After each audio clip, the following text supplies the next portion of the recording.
You just spent $50 getting someone to book an appointment with you. You confirmed it with them over the phone, and now it's time for their appointment. There's nowhere to be found. They didn't call, they didn't text, they just simply ghosted you. And if this is happening on a reoccurring basis, you have a show rate problem. And in this video, I'm gonna talk to you how to fix it. And so what we're gonna be breaking down in this video is a process so that you can get your show rate above 85%. And so if this is the first time visiting our channel, you're new. And I want to inform you that all we do is toss you about how to scale healthcare clinics, telehealth, and brick and mortar to $200,000 a month or more. And we work every day in the trenches with clinics, running their ads, coaching them how to run their ads, and show rates is often one of the most overlooked statistics that forces clinics to unfortunately bleed money. And if you've been here before on the channel, welcome back. Let's dive into improving your show rates today. Okay, so let's begin with Amazon. Seems kind of a weird place to start, but let me explain. So Amazon is your direct competitor. Amazon has changed the world. They've changed the consumer mindset on how fast they can get results from a service or a product. And what I mean by that is that Amazon delivers everything typically in 2 days or less. So in your business, when you get leads and when people book appointments, they want an acknowledgement right now. They don't want to hear from you tomorrow. They don't want to hear from you the next day. They want to be heard today. And every minute that you delay the response to that prospect, their interest begins to erode. And that is not an opinion. That is basic human psychology. And so the strategy for you is speed to lead, okay? Speed to getting in touch with your prospects. It's not about being pushy. It's not about even being salesy. It's about actually getting somebody a fast response when they express interest in your offer. Which leads to the second point, is that interest has a half-life. So if somebody books in with you, so if they book 24 hours later, half of that interest is already eroded. Okay, you've already lost half. After they book 48 hours later, you've lost full interest. And you might still be able to save that interest by building it back up. But remember, it exists like a half-life. It erodes within a 48-hour period of time. And this is why we don't allow our clients to book out appointments more than 5 days, okay? 5 days. 5 days as long as it is, okay? I had worked with clinics where they're booking people out 30 days and they're like, I wonder why they didn't show. Because they literally forgot. Their situation changed. They went to a different business. And this is ultimately why sending one follow-up text and making one follow-up call just simply isn't gonna cut it in today's marketplace. And so when somebody books an appointment, what are the things that you have to do in order to bridge that connection as soon as possible? So a few different strategies. Number one is immediate and personalized follow-up. That could be from you or someone on your team. But adding personalization in there is going to massively increase the probability that they actually continue to go down the line and advance towards doing business with you. So here's what I want you to remember. When somebody opts in, they want information. So when you think about marketing, there is 3 stages. There is awareness, consideration, and then finally, conversion. And with all of these, when somebody books or opts in, they have gone from the awareness stage to the consideration stage. When somebody is in the consideration stage, what do they want? They want info. They want information. They say, hey, listen, I'm aware of what you can do and how you can possibly help me. Now I'm considering choosing you as my person, choosing you as the business that I want to work with. So by them saying, hey, I'm interested, at that point in time, you have to get them the info that they want as soon as possible. So one of my favorite ways to drive info to the prospect as soon as they book an appointment is an email sequence. We call that a nurture email sequence. So when they opt in and book with the business, we immediately send them an email sequence. Okay, it's typically anywhere from 10 to 14 emails, answering questions, overcoming concerns, and then actually overcoming objections as well. Now, most of these done are testimonials. We bake those in, testimonials throughout, but they're also informative. So you have to become aware of the questions that your prospective buyers and the patients are having before they come to you. And then if you can get them that information quickly, that makes them feel more heard and it builds more confidence in them choosing you as a partner. Now, if you pair this automated email sequence with personalized follow-up, okay, now you have a real human touching base, and you also have automation.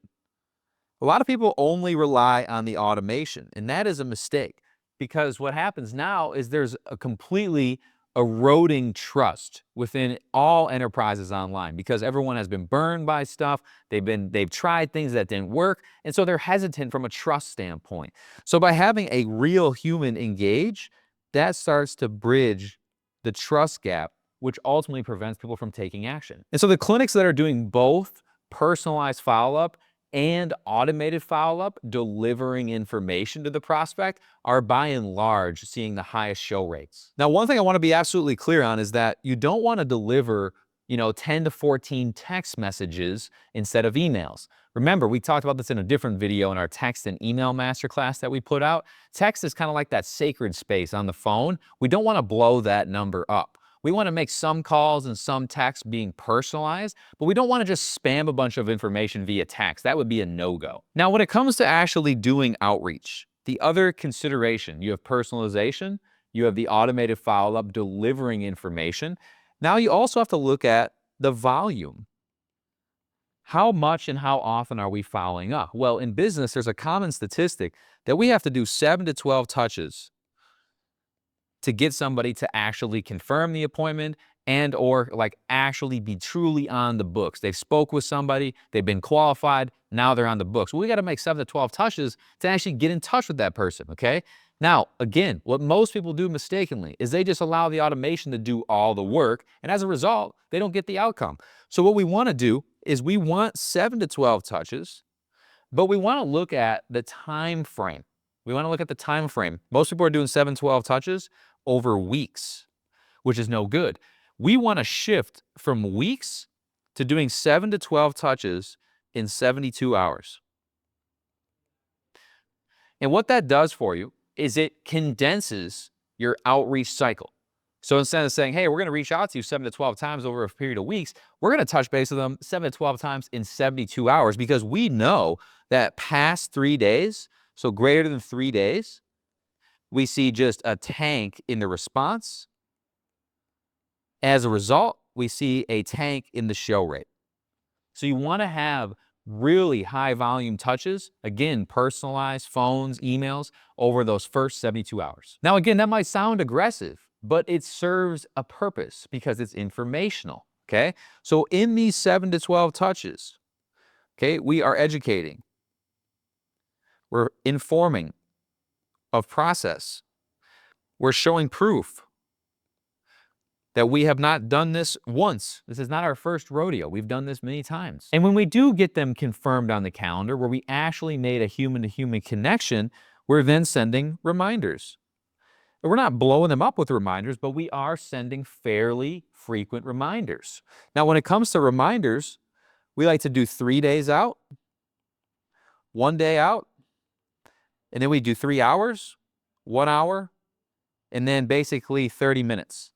So you can notice here, as the appointment gets closer, we're doing more frequent outreach. And typically in these reminder sequences, especially from the 1 day to 30 minutes out, we're asking for engagement. Meaning we're asking people to respond yes. We're asking them to confirm appointments. Immediately when they do confirm, we ask them to respond, confirm. And all of that creates the micro engagement that keeps the prospect committed to the word of actually keeping their appointment time. And so if you're finding this content valuable, make sure you hit subscribe. We're putting out content like this twice a week here on YouTube, talking all about how to scale health and wellness clinics to $200,000 a month. So hit that subscribe button. You'll be notified whenever we put out new content twice a week. Now let's talk a little bit about the content. You see, most content is selfish. Okay, they follow up. They're like, hey, you booked in with me. I'm just following up. Just following up. Just checking back. All that kind of stuff. So they're using selfish messaging, and they're always referencing the appointment.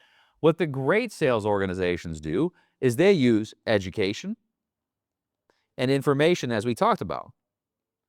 So education positions you as the expert before they come in. Proof, case studies, answering questions that are really relevant to them. Remember, the person who understands the problem the best is also perceived to have the best solution. So use the education to actually position yourself as the expert and show them again that it's not your first time solving this particular challenge and that they're in the right space. Now, the informative content sets expectations, okay? That means that they're looking at, okay, how long is the first visit? What can I expect? How long it takes, so duration, what they need to bring, everything that makes them feel comfortable so that when they show up in the door, they already have an understanding of what the process is going to look like. And I want you to remember this. People don't cancel things that they're excited about. They cancel things that they're indifferent about. So what you have to do is you have to remember that when they opt in, their interest level is about here, okay?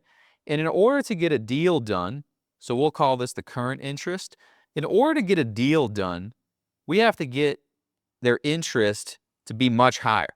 Now, we can raise that interest by, again, following these best practices, having quick speed to lead, personalized outreach, informative content, educational content, all within the value-dense email sequences. Now, if you're really smart also, you can take your personal outreach from the salespeople and you can have them send out education and informative assets. That could be things like YouTube videos. That could be things like a case study that you did with a patient. Once the salesperson learns what particular symptomatology or what type of avatar this person is, you can send hyper-relevant testimonials that relate to that specific condition of that person that you're talking to. So the salespeople on their personal outreach can also raise interest in terms of getting a deal done. And why do we do all this? Okay, we do it for two reasons. Number one is to get people to show up. We want people to show up who are actually booking on our calendar. If we deal with no-shows all day, that destroys team morale, and it also costs us money. We don't want that. Additionally, we're doing this because it condenses sales cycles. If you give them more information before they actually come into your business, they have less questions when it comes to the actual call or appointment, which ultimately means that you can save time. And by saving time, you can do more deals. And additionally, with saving time, if it's a sales cycle typically takes this long, and now we've condensed it to this, we can do more deals per unit time, and our team actually has to do less work in order to get that person to commit. The problem is that most clinics, when a patient shows up, the patient has not a clue what's actually going to happen. They're confused. They're like, I don't know what to expect. I haven't heard from anyone. All I got was reminders. I have no information about the business, which ultimately leads to a little bit of skepticism and a less percentage of people taking action. Now, let me give you my favorite and final trick for the personalized outreach. Okay, two things. Number one, iPhone. If you can have your salespeople using iPhones instead of like a CRM or some sort of just like automated EHR or whatever, you will see an increase in response, guaranteed. Why do I say that so confidently? Because I've tested it over and over and over. An iPhone will increase response. Because when somebody gets a message from an iPhone, and they have an iPhone, which many people do, it actually shows that it's a real person and not a bot just reaching out to them, which ultimately makes them feel like they're ghosting a person instead of ghosting an automated software. So the blue text from an iPhone equals good. Green, although sometimes inevitable because not everybody has an iPhone, that lends more marketing system. So like a bot, which ultimately leads to less response. So if you can have a team member actually send messages from an iPhone, I want you to test that. You might say, well, that sounds like a little bit more work. Yeah, but if you're on this channel, you already know that growing a clinic to 200 grand a month requires work, and you're not gonna shy away from it. So get the iPhone, give it to your team, and test the response rate, and I promise you, it'll be one of the most worthwhile investments that you can make all year. Now, when we're doing outreach on the iPhone, again, we can send sales aid assets. Okay, so that means that the team can be sending the YouTube.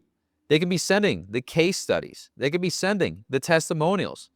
And especially if you increase response, that means you can understand the prospect more. And when you understand the prospect more, you can send more relevant sales aid assets to them, which then increases the probability that they continue to commit to showing up and ultimately having a higher probability of actually converting. Now, the last thing you can do with the personalization outreach, if you want to go the extra mile, is do reminders through the iPhone.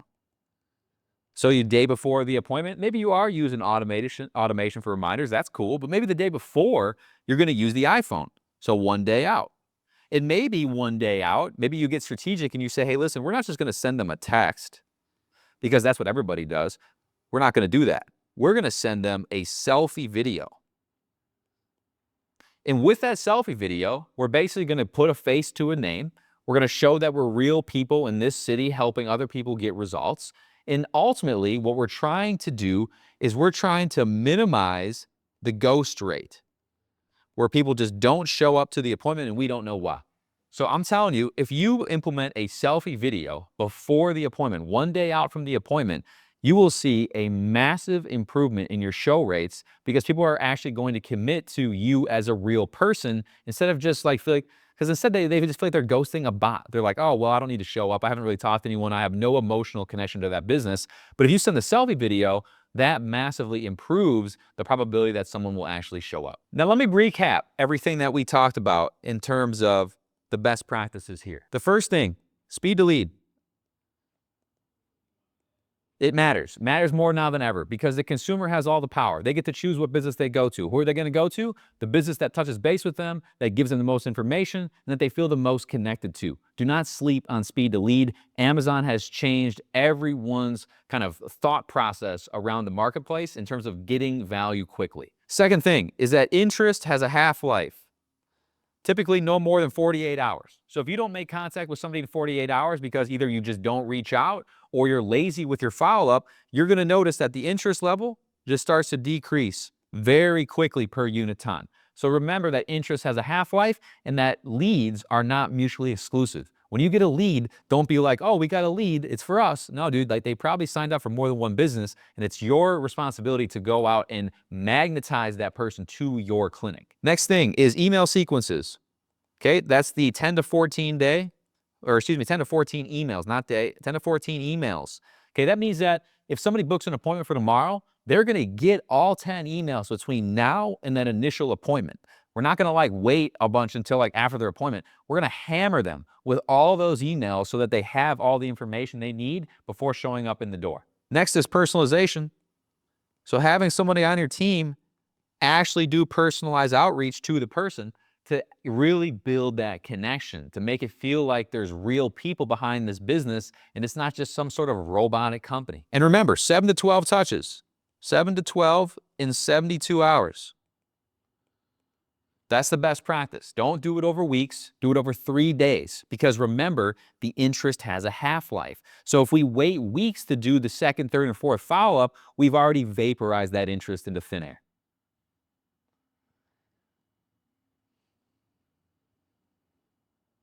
And last but not least, if you can make sense of it, is the iPhone, which I'm telling you, this is one of my personal favorites. I've been doing it for years in my business. It works extremely well. I've had our clients test it as well, and we've looked month over month. On the iPhone response rate, we see a 30% increase in response. Not doing nothing else besides changing it from a robotic system, a CRM, to an iPhone. One simple change, 30%. What would a 30% increase in your show rate? What would that do for your business? So if you found these ideas helpful today, 2 things. Number 1 is I hope you go and actually implement these inside of your own clinic. Always the biggest disservice you can do to ourselves on this channel is to take all these ideas we've just shared from you after testing for literally a decade online and not implement these ideas. So go implement. The second thing is if you want to work with us possibly at a deeper level to see how we can help you guys out, we'll leave some links in the description to possibly partner with us. We do deals in 2 ways. We come in, we work with clinics at a deeper level, and we run all their ads, where we script out ads, we edit the ads, we post the ads, and we help schedule appointments. Now you might say, hey, listen, I've got someone on my team who can already do that for us. We don't need all that hands-on. Well, we can also come in and do what's called a skill and knowledge transfer inside of our Master Clinical Marketing program. In that program, we teach somebody on your team all the best practices for modern day advertising, modern day marketing, email best practices, show rate best practices, and we take all of our lessons from all the clients that we serve and we teach your team in-house how to do it so that you can take your current person, add a bunch of skills to them, and then ultimately allow their performance to take your clinic to the next level. So if that sounds interesting, I'll leave 2 links below for our agency program and our master clinical marketing program. And as always, if you got value, hit subscribe, send it to somebody who needs to hear this. We grow organically by word of mouth on this channel. So if you found it valuable, and maybe you have a colleague who's struggling with their show rates, send this video to them, and I promise you they will see a superior result. So go implement, and we'll look forward to seeing you in the next video.